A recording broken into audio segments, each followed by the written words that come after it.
Giving the parent the power to make the decision for his or usually her child is the key to success.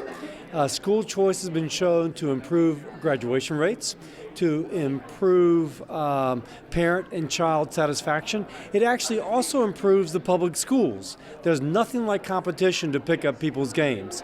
So school choice works. It's freedom. The parent should have the power to choose the school of her choice. I'm sure that you are all aware of the challenges facing our country and your state of Louisiana in the form of low educational achievement.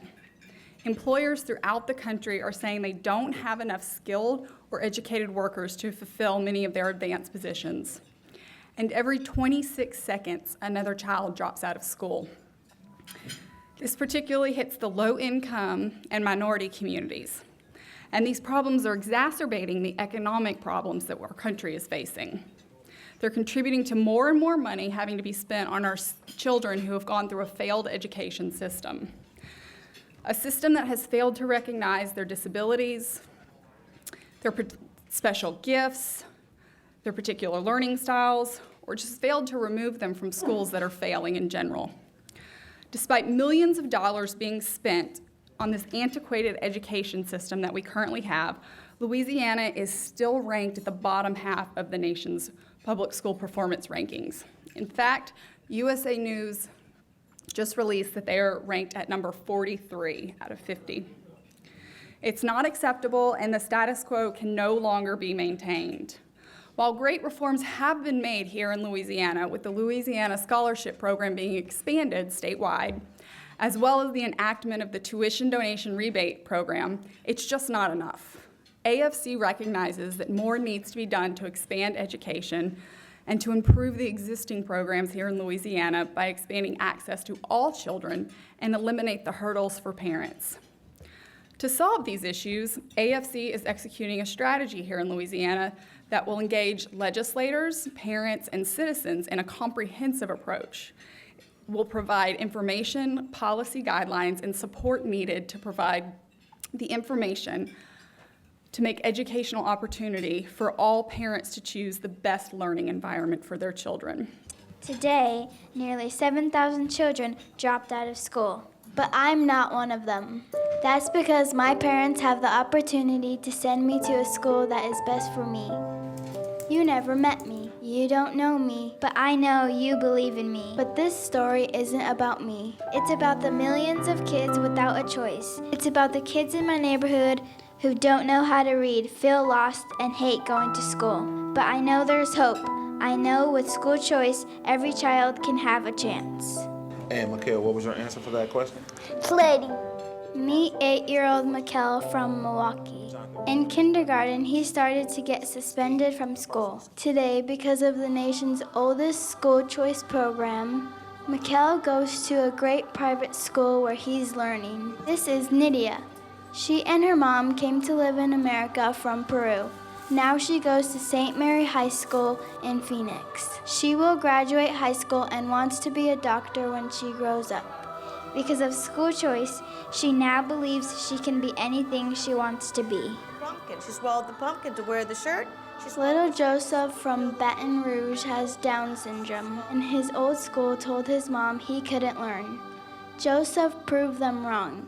After he got a school choice scholarship and started going to a school that helps kids with special needs. But these are only 3 stories, and I am only one voice. We are only a small reflection of all the lives school choice has changed.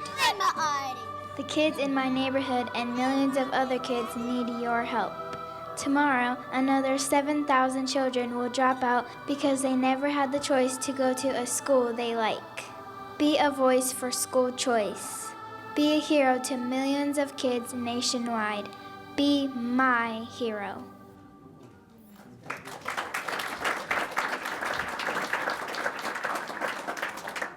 Such a powerful video about what we're all trying to accomplish here. And at this time, I'd like to introduce one of the heroes that has succeeded due to school choice opportunities here in Louisiana. I'd like to introduce Miss Jalen Robinson. She's a true hero in the school choice movement. She currently attends the Good Shepherd Nativity School as a 7th grader. Before her participation in the Louisiana Scholarship Program, she was in a school that was not meeting her needs. And now she's succeeding and excelling in her current school. Jalen, if you'd like to come up.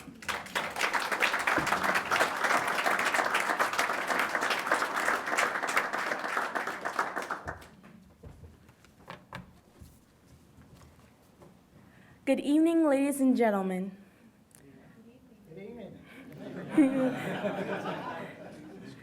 My name is Jalen Robinson. I am 12 years old, and I am currently attending the Good Shepherd School in New Orleans. Because I am in the 7th grade, unfortunately, this is my last year, which I am truly sad about because I will miss everyone there. However, thank you for the honor to speak to you about my experience as a public school student who transferred into a Catholic school. I attended public school from kindergarten through the 4th grade.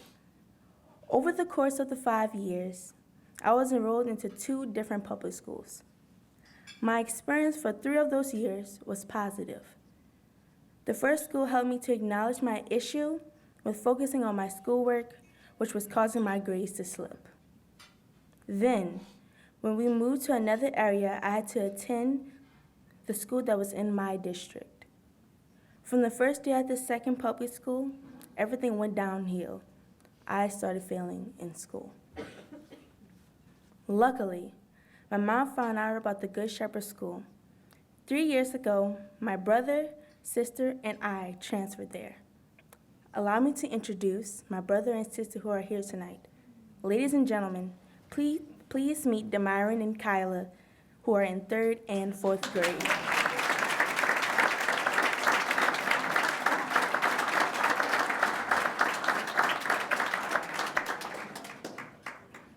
The 3 of us are still at Good Shepherd today, and we are all thriving.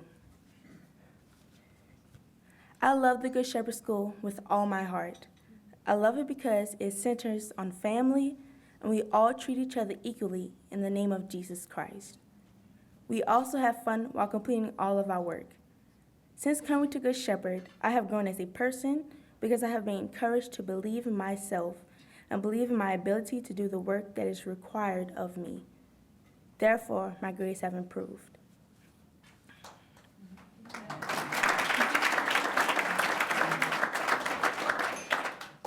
I hope the Good Shepherd School changes other kids' lives like it has mine. Thank you for letting me share my story and for making it possible for me to get a great education and to believe in myself.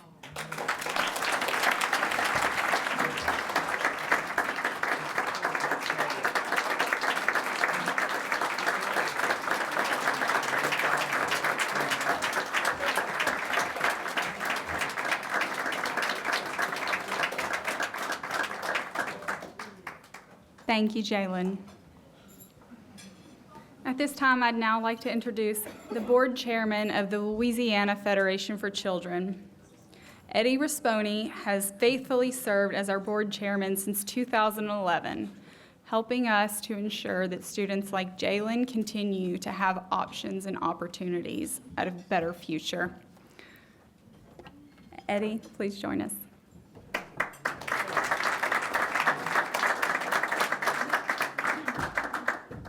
I'm sitting here with David was telling me, I was thinking the same thing, David. Here I am, I'm nearly 70 years old, co-founder of a company that employs 2,500 people and do over $300 million a year in revenues, and I have a 7th grader that I have to follow that does a fantastic job.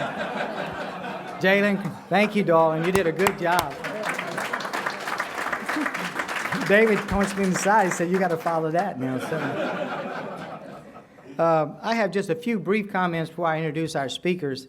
First of all, American Federation for Children has been here for quite a while now, it's over 10 years, and they came down to help us with our children in Louisiana. And somehow I got engaged with them several years ago, and they had been here for several years already, a few years already, but it became an obligation on our part in Louisiana to get engaged. Here we are, we have people from around the country coming to save our children's lives. These are God's children they gave us. And they spending their dollars and effort and passion to do that. So I would encourage everyone here from Louisiana to really look into this. If you're not already engaged, please get engaged, because these are our children, and American Federation for Children has really stepped up to save our children. So I always like to thank them for doing that, and I feel obligated to always do so. Thank you. We have a few guests here. Conrad Appel and his wife Carol here. Conrad, the Senator. Conrad, it's good to see you still surviving. He's been a champion for us. He chairs the Education Committee in the Senate, done a tremendous amount of work, has a lot of patience. Job has nothing over you, but really and truly, you've done a phenomenal job, and we appreciate that. And I know it takes a lot from your business and your personal life to do that. I'm so appreciative to elected officials that do it for the right reason, and definitely he is one of them. Thank you. Appreciate you. We also have Chris Broadwaters here. Chris, another champion for us. Chris serves on the Education Committee as well. And that's been an interesting one. It's not as stacked as the Senate one is. But, well, it's a little more diverse is the word to say it, Chris. But anyway, you've been a champion. We appreciate it, and good luck to you as well. Appreciate you being here. And we also have Jim Garvey with Bessie, district. Jim has been a champion. Again, it's not easy when you do it for the children, because there's a lot of adults that don't like that. And you've been putting the children first, and again, and we appreciate that as well. And he's also serving as vice president of Bessie's board. Well, it's Bessie, it's a double thing. It is the board. Bessie board as well, and we appreciate it as well. Our first speaker, I think everyone in this area definitely knows Miss Ann. And Ann is serving as our president, Ann Duplessis, in case you didn't realize who I was referring to, I appreciate it. But she's serving as our president for Louisiana Federation for Children. She's always smiling. I can't help it there, but Ann, you're just incredible. But she works very well with the local, statewide, as well as our federal leaders in promoting education and choice throughout Louisiana. Ann was elected in 2002 to the Senate. She serves at New Orleans area, the Holy Cross area, in the lower Ninth Ward communities, and she retired in 2010. I had the privilege of going to some of her committees that she hosted. She gets along with everyone, and no party lines, and that's what was very successful in pushing some of our education options for Louisiana's children. And she was the author, and she authored and supported numerous pieces of school choice legislation following Katrina. Ann authored a bill which allowed the state to take over the majority of the schools in Orleans Parish, which led to the thriving charter school movement in New Orleans. In 2008, she also led the effort in the Louisiana Senate to pass House Bill 1347, which created the Student Scholarship for Educational Excellence Programs in New Orleans, which is now statewide as well. She is a convert, though. She wasn't always on our side, but she is. She did a great job. She was instrumental in passing 57 major laws focused on education reform, early childhood, K through 12 education, pro-business initiatives, economic development, and more. Senator Duplessis is an unwavering public servant. And I have to say this, that she really epitomizes working across the party lines. She really does. And she's been a great advocate for us. Please welcome our speaker, Ms. Ann Duplessis. You know, we were a little nervous in the beginning, trying to ensure that all of our friends were contacted. But I'm really very glad that all of you have come out to hear about Louisiana's education revolution. You know, as we all know so well, Louisiana Federation and the revolution, as I call it, is rooted in the unacceptable plight faced by so many of our families. You know, we have unsafe and underperforming schools, school boards focused on contracts instead of kids. and where a parent's only real option is to pay to send their children to a private school. As Eddie said, in 2004, Louisiana's education revolution actually came knocking at my door. It was at the moment, you might call it, it was even an opportunity or a challenge for me as I saw it, the moment that I believed that I was called to service. I never believed, nor did I want to be an elected official. As you know, I tell the story. I've said this a few times. I'll never forget the morning. I was at a meeting. I was the chairman of the Industrial Development District in New Orleans East, and there was this senator who shall remain nameless, but who I didn't believe was doing right by our families in New Orleans East or Louisiana. And so at a meeting one day, I said, you know, you're not good for this community, you're not good for this state, and I'm going to make it my personal objective to find someone to run against you. Well, you know, be it, you know, there was media there. I didn't realize, you know, women, when we get mad, you know, what happens? We start talking and we, you know, and so I said, and if I can't find somebody to run against you, I'm going to do it myself, right? Well, next morning, I'll never forget, my husband and I, we love to have coffee, and when there was a daily paper, we'd like to sit down and read the paper, and my husband said, Ann, what did you do? I said, what do you mean, what did I do? He says, you're running for the Senate. I said, no, I'm not. He says, yes, you are. The paper says you're running for the Senate. Well, that began my journey into the Louisiana Senate. You know, as I think about the time that I spent in the legislature, it became clear to me that my very specific purpose was not to become well-known in the Senate or even popular, and there were times, you know, I was not popular, or even to aspire to a higher office, but I believe that my very specific purpose was to make a significant difference in the lives of our most at-risk kids. You know, we have my husband, Virgil, who is with me, and I call him Babi, so you may hear me slip and say Babi, but we have been so blessed. We have 3 beautiful daughters. We have 3 beautiful granddaughters, 2 3-year-old twins and a 6-year-old. And we have 1 beautiful baby on the way. Not me, my other daughter. But we have never had to deal with thinking or even being concerned that our kids were getting educated or were being, you know, embraced and safe at school. I mean, it never crossed our minds. I mean, it was just part of our world, right? But then when I got into the legislature and I began to talk to families and I began to look at parents who were begging me, you know, I thought, look, I'm a state representative, a senator. I don't do school boards. I don't do local stuff, right? But that's not what they wanted to hear. And so I recognized and I realized that I was called to and brought to the legislature for one very specific purpose. And that very specific purpose was to continue to be blessed. And the only way that I was going to continue to be blessed or leave a legacy for my children or my grandchildren is if I did everything that was in my power to ensure that someone else's child had the same opportunities.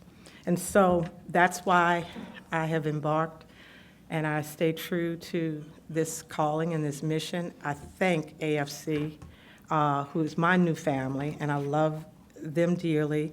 I love their hearts and because they've given me this opportunity to continue to do this work. And so I pledge that I will give it everything that I have and everything that God allows me to give to this work. So thank you, and we'll be talking a little bit, right?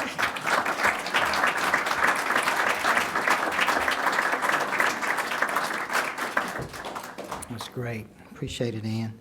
Our next speaker is Dr. Bill Cassidy, our U.S. Senator from Louisiana, our newest senator.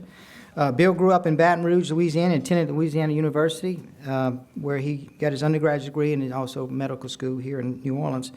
For nearly 3 decades, Bill has provided care for uninsured and underinsured patients in Louisiana's charity hospital system.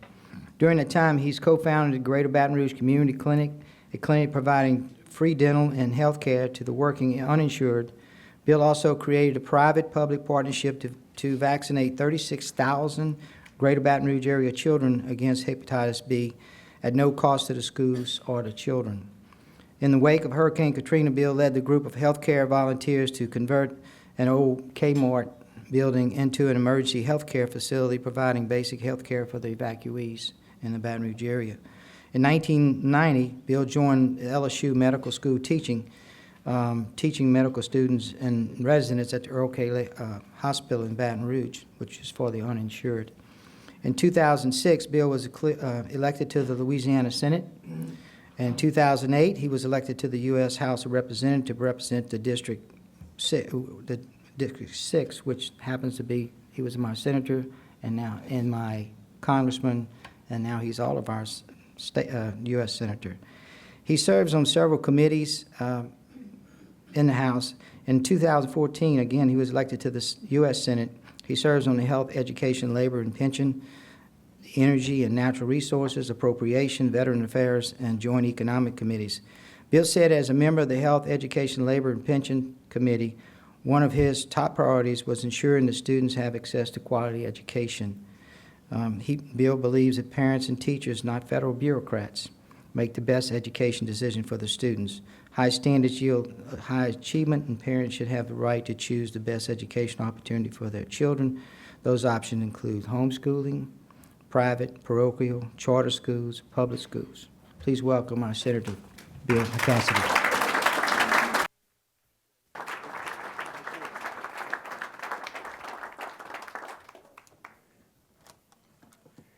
Hey, thank y'all for having me. My family, if you will, embodies this whole meeting. My oldest graduated from a public inner-city school in Baton Rouge, McKinley High School. My daughter attended there, but then graduated from a private school.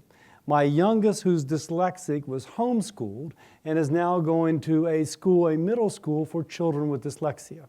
And my wife, seeing the struggles we had to get my daughter accommodated, has started a public charter school for children with dyslexia. And her point being that, my gosh, she's a tiger mom, she's a surgeon with all that kind of intensity. I'm a congressman at the time, and we couldn't get our daughter accommodated. How much more if you're a single mom with 3 kids, one of whom is dyslexic? It's not going to happen. Now, let me compliment our state legislators. This is kind of off script, but I was up in New Haven speaking at a dyslexia conference, and I said, listen, we're in Louisiana. We're not always known to be in the vanguard of education, but we have been in the vanguard of giving the parent the right to choose where her daughter attends. One of the heroes here tonight, by the way, is Jalen's mom. Isn't that true?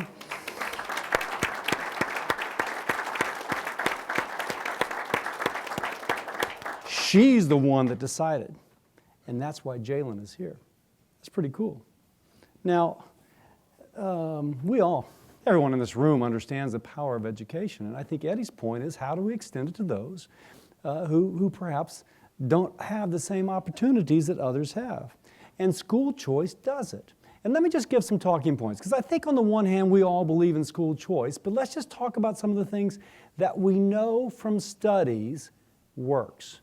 There's a guy, Greg Forster, who's written a lot about this. He points out that he wrote a paper in 2014, so it's pretty current.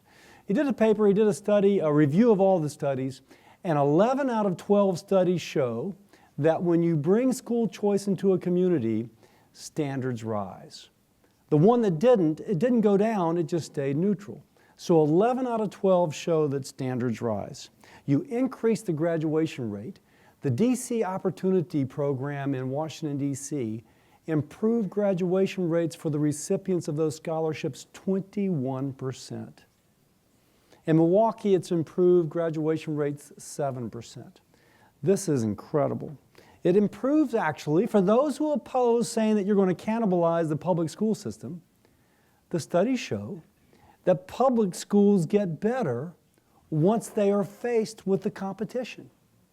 They know that if they don't perform, those children leave, and so therefore they step up their game. You increase parental involvement. Once more, this Jalen's mom.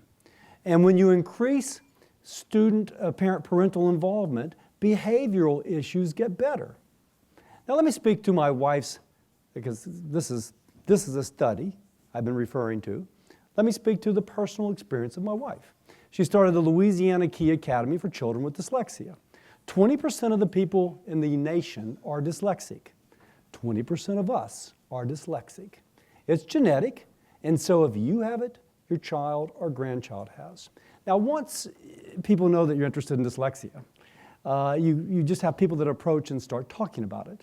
And routinely, I can tell you that somebody in this room, when they were in second grade and couldn't read, and everybody else was reading and they'd had no clue what those letters meant, and they struggled and they would try and memorize the letters or look at the posters around the top of the room to try and pass themselves off. And the children end up so distraught. The parents don't know what to do. They know their child is bright, but their child can't read. Turns out they just learn differently. And there are scientific-based curriculums now that actually focus upon this. So one of the things that school choice does, it improves integration. Isn't that interesting? It actually improves integration. The Louisiana Key Academy is 60% black, it's 40% white. People come from 10 different parishes to attend. I was telling the folks earlier that one family comes from Lafayette. They fight that Mississippi Bridge traffic twice a day. There is a doctor who sends his child to the school, but 80% of the children are on free and reduced lunch. What draws? It is school choice. That mama knows that her baby's bright but cannot read. And then she reads that there is a scientific-based curriculum that if her child goes here, her child's needs are addressed. And that mama makes the decision that I say mama, it's usually the mama makes the decision that her child will attend, and now the child with a condition that if it's not addressed, quite likely he ends up illiterate and maybe in prison. Instead, the total trajectory of that child's life is rewritten, and he shall go on to reach his fullest potential. That's the power of school choice. By the way, that's the power of everybody in this room who engages in the issue. Eddie spoke about how American Federation is coming down and helping us. Thank you. My gosh, thank you. But Eddie also pointed out our responsibility as well. And I will echo that because everybody in this room is good. Every one of your children will find an accommodation. But somewhere, there's a mom, many places, there's a mom, single, with 3 kids, one of whom has an issue, and unless we help, that child's future descends. But if we help, that arc is up. Thank you all for having me, and I look forward to the discussion. I think we all are in a place where we've been moved by some of the video presentations from Jalen and her mom and her siblings, by your stories. I want to tease that out a little bit because one of the powers of education is the personal stories. Oftentimes in the political environment, people get caught up in, the policy discussions or the power associated with controlling your caucus or the legislature. But these are real people and real stories. So I would like each of you to just share a little bit about some of your own experiences that have helped lead you to this place where you're passionate about this issue. I want people to know why this is important to you personally. Well, unfortunately, I did have an incident that happened in my life as a young adult that caused me to believe, 30 years later, was perhaps one of the reasons why this event or this tragedy happened. My dad was a Baptist minister, and he was also a cab driver. We were poor, but I didn't realize it because they provided. One morning, my father got into his cab, holding his Bible, and went off to work.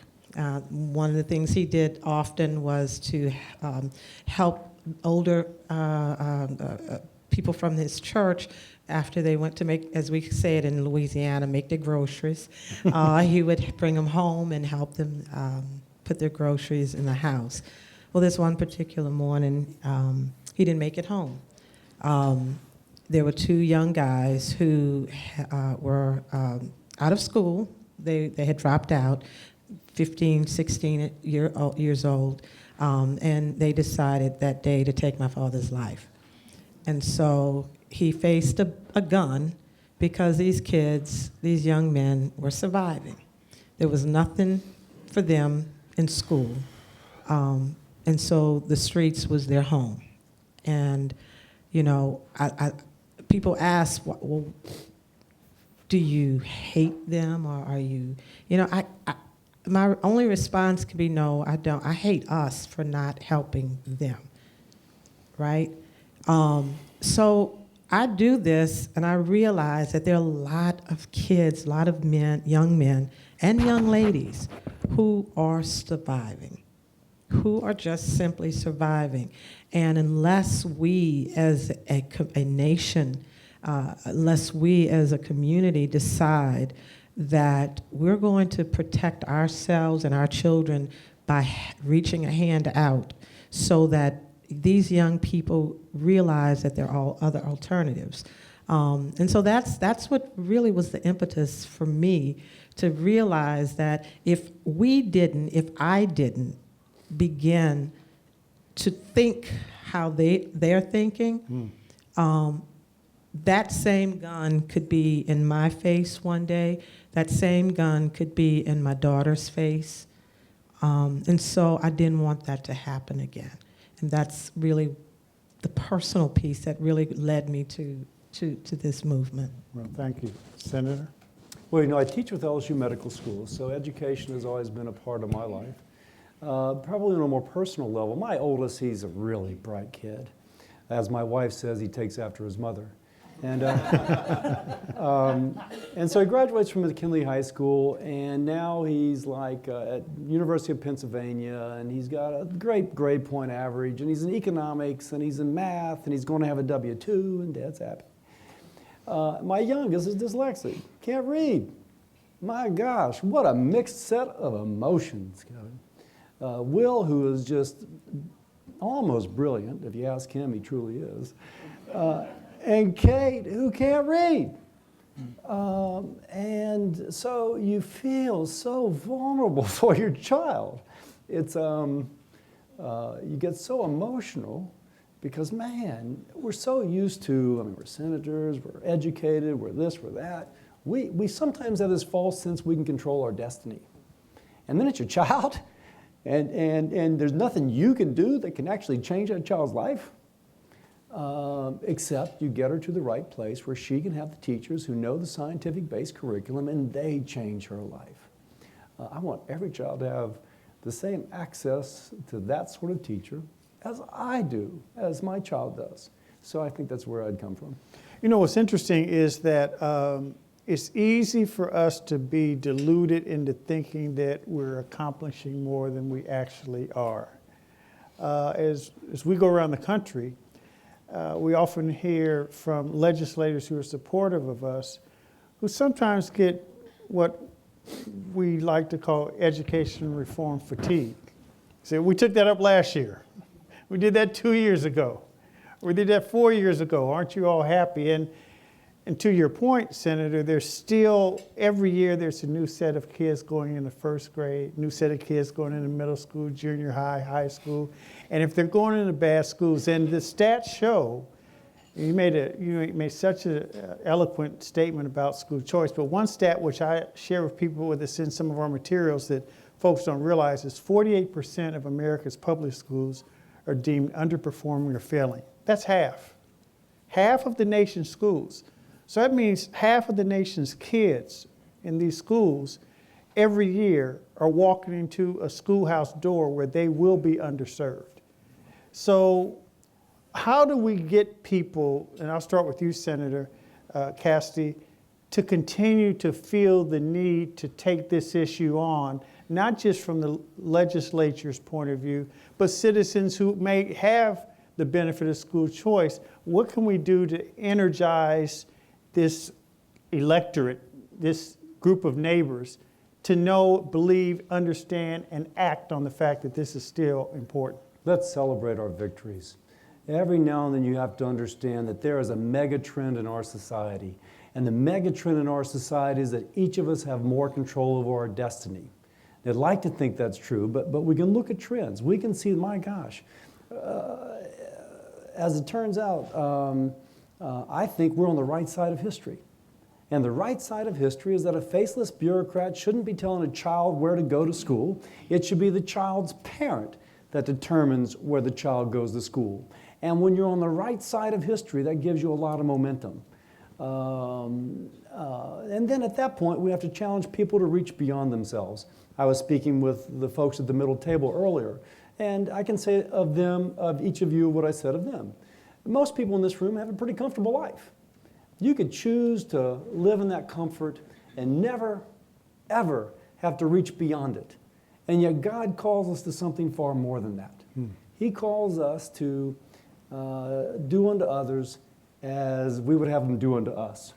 Once you hear that, and once you incorporate that, then by golly, you're going to feel motivated. Perhaps not this issue, another, but some issue. And for the folks in this room, it's education. And we want every child to have the same access that our children and grandchildren do. Yeah, and You know, it's sometimes very saddening to me as when I was in the legislature and as I work with, doing this work with my former colleagues and still friends, it does sadden me sometimes that the focus is more on political gain and what is sexy, in this session, and what is rather than what is right. I think that what we have to begin doing is emphasizing with our families and as well with the business community, the voters. We have to begin to help educate not only parents, but our business communities, our chambers of commerce, that this is an issue that not only is it a workforce development issue, but this is an issue of the success of our state, right? This is an issue about the success of our country. If we do not begin to build and to grow and to develop leaders of all races, of all creeds, of genders, then where will our country be 20 years from now, 15 years from now?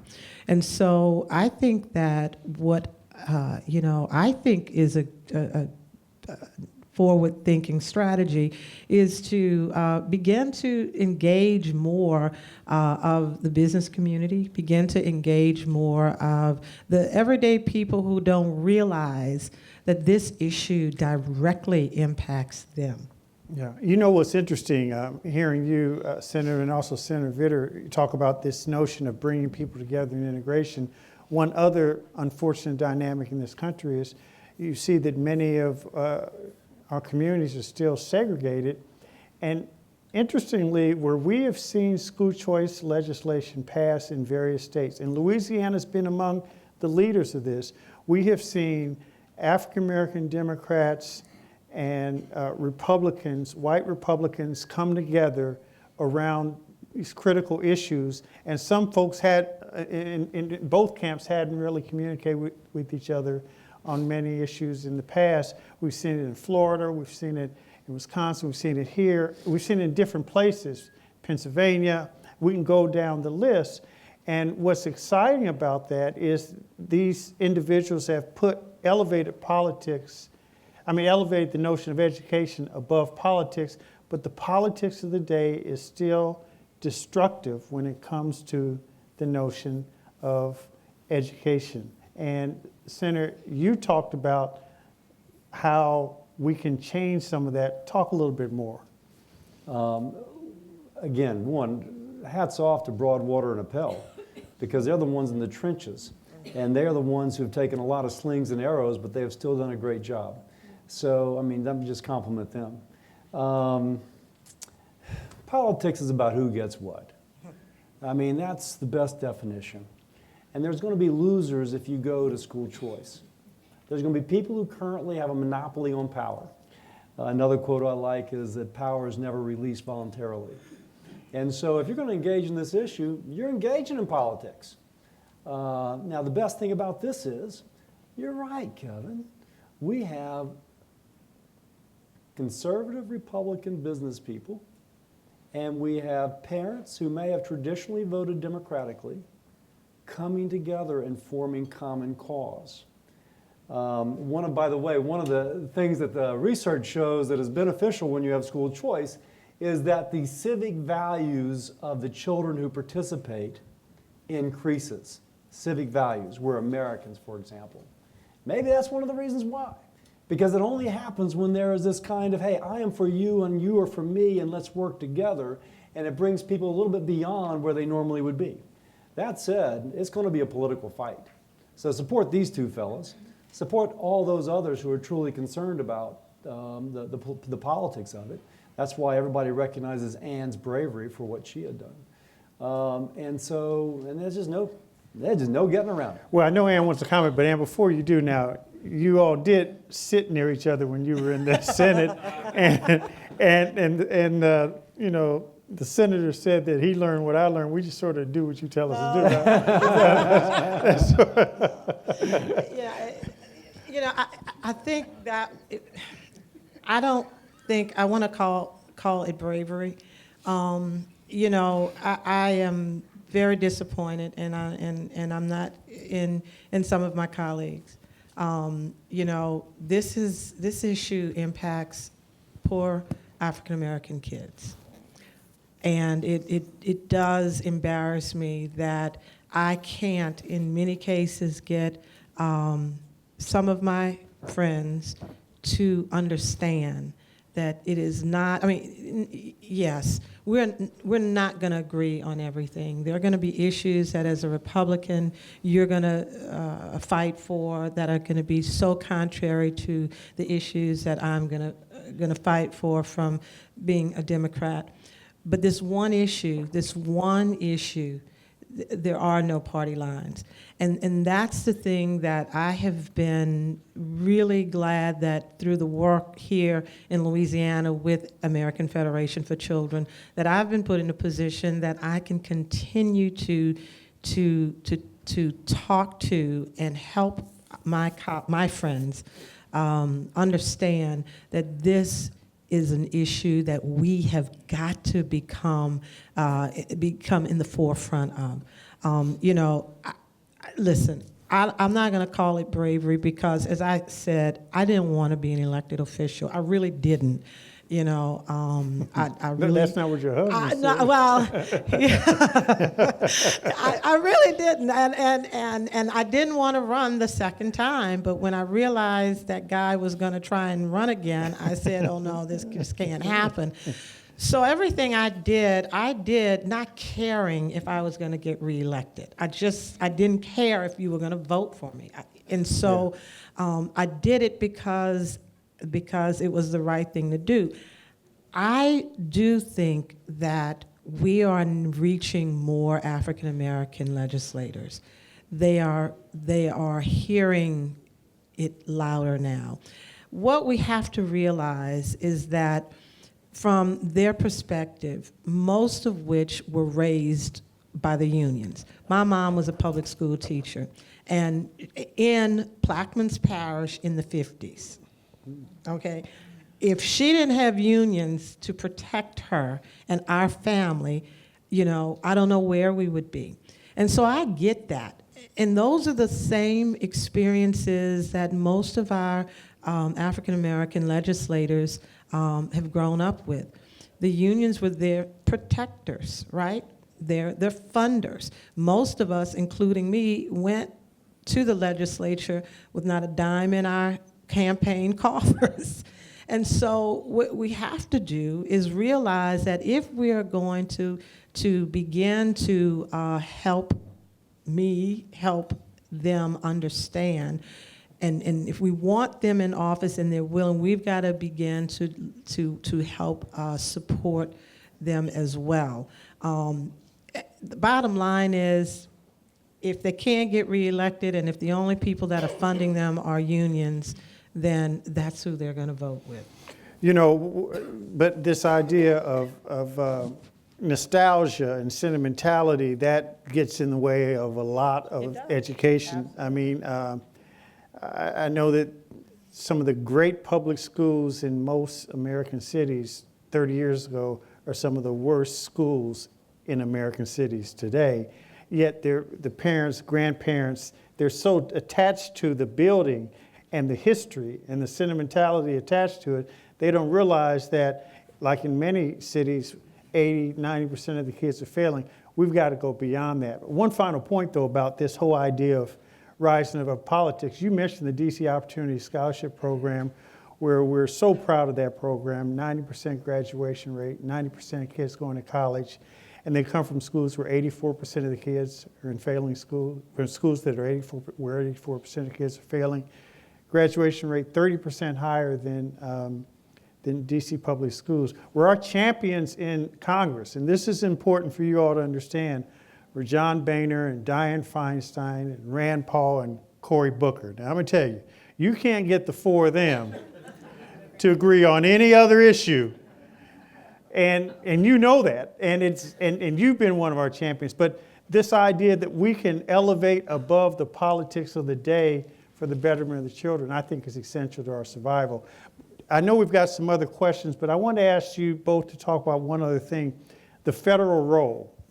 Because the state issue of running schools, and you and I talked about this, Senator, and promoting educational choice is important.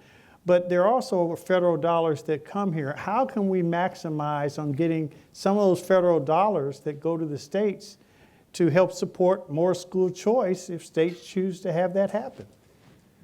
There's been progress in using federal dollars for school choice. There have been. So that's the good news. The bad news is that the same folks who tend to oppose school choice on the state level really oppose it on a national level.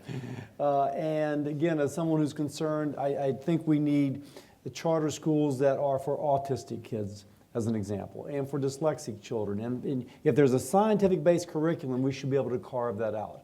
There is complete resistance to that happening. For historical reasons, people have a sensitivity to it, but again, I think it's the unions who don't want that. I think it goes along with giving the mother the power to choose the education her child wants. By the way, I should say, it is politics, it is down and dirty, but the way you elevate above it is that you appeal to our higher instincts. That's right. You appeal to that which we all truly want, which is the best for the children. Jim Garvey's running for the Bessie. I'm thinking, why would anybody want to serve on Bessie? He'd probably want to ask why anybody would want to be Speaker of the House of Representatives. But anyway, so it's going to be politics, but it's also going to be elevating, hopefully calling us all to elevate above our own, kind of most material kind of concerns into a concern that is for others. Well, in its purest form, I mean, Thomas Jefferson, the author of the Declaration of Independence, said that education is the most important thing that we can pass on to our children, because if you aren't educated enough to understand the responsibilities associated with citizenship, it will lead to tyranny. And I think that when you have half of the schools in America underperforming and dropout rates reaching 6,000 to 7,000 kids a day, and we see so much of the fallout, 82% of our prison population are high school dropouts. So the direct correlation between that trajectory that you all talked about is so infinitely clear.